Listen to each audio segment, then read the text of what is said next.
추미애 법무부 장관의 직무배제 명령으로 오늘 윤석열 검찰총장이 출근하지 않은 가운데 대검찰청에서는 초유의 총장 직무배제 여파가 하루 종일 이어졌습니다. 대검찰청 연결해서 자세한 상황 들어보겠습니다. 이정은 기자, 대검 감찰본부가 같은 대검 내 부서를 압수수색했다고요?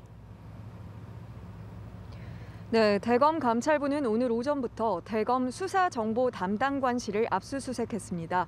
추 장관이 어제 윤 총장의 비위 의혹 중 하나로 지목한 판사 사찰 의혹을 확인하기 위해서입니다. 대검 수사정보 담당관실이 조국 전 장관 사건과 울산 사건 등 주요 재판부 판사들의 개인 정보나 성향 등을 보고서 형태로 만들어 총장에게 보고했다는 의혹입니다. 대검 감찰부는 이를 확인하기 위해 법원으로부터 압수수색 영장을 발부받아 수사정보 담당관실의 컴퓨터 등을 확보해 분석 중인 것으로 전해졌습니다. 법무부는 추미애 장관이 현재 수사 중인 혐의 외에도 추가적인 판사 사찰 여부와 그 밖의 비위 여부에 대해서도 감찰할 것을 대검 감찰부에 지시했다고 밝혔습니다. 네, 총장 직무 배제, 대검찰청 압수수색까지 이에 대해서 검찰 내부의 분위기는 어떻습니까? 일단 대검은 오늘 출근하지 않은 윤 총장 대신 조남관 차장검사가 직무대행을 맡고 있는데요. 검찰 내부망에서는 추 장관의 조치를 비판하는 글이 올라오고 있습니다. 특히 앞서 말씀드린 보고서를 만든 성상욱 고양지청 형사 2부장은 상세한 반박글을 올리기도 했습니다.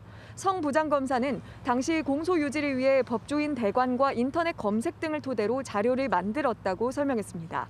미행이나 뒷조사 등 불법 행위로 수집한 정보들이 아니라는 겁니다.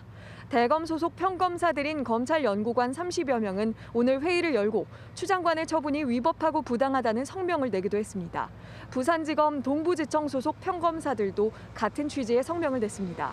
서울중앙지검 등에서도 평검사 회의가 열릴 수 있다는 관측이 나오고 있습니다.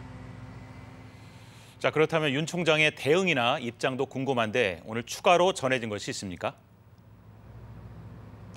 윤 총장은 어제 직무 배제 명령 등에 대한 법적 대응 방침을 밝히긴 했지만 그 이후에 추가 입장이 나오지는 않았습니다. 윤 총장은 조만간 개인 자격으로 변호인을 선임을 해서 입장을 밝히고 행정소송이나 직무 배제의 효력을 잠정 중단하는 집행정지 신청을 낼 것으로 보입니다.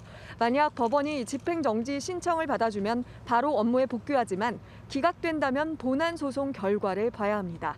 지금까지 대검찰청에서 KBS 뉴스 이정은입니다.